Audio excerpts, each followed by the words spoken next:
आऊ नम्बर नि तिम्रो बुढोको सेलरी पोस्ट हेर न हाम्रो त जम्मै काटिएर आएछ ए ए हो र अनि हाम्रो बुढोको त 1,70,000 पोस्यो के को काट्यो फेरि होइन तिम्रो बुढो त रक्सी जाड खाँदैन होला नि त हाम्रो त इस्सु के भन्नेमा डेली पिउँछ अरे त्यही काटेको होला अनि तिम्रो बुढा त पेन्सियो भनेको होइन फेरि पैसा चाहिँ किन काटिएको के भन्नु अब महिना चलाउनु कति गाह्रो पर्छ बरु तिम्रो पो बुढा पुलिस कहिले पैसाको कमी हुँदैन साइड इन्कम भइहाल्छ बिटियो नम्बर नि पनि रेजिमेन्टको पो पुलिस त सिभिलको थोरै हो आरपी ए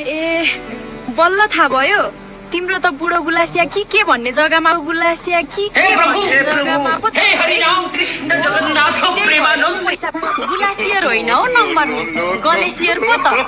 अनि मेरो बुढो बिचारा चिसोमा अनि तिम्रो बुढो तातोमा सुत्छ अनि पैसा त फरक हुँदैन त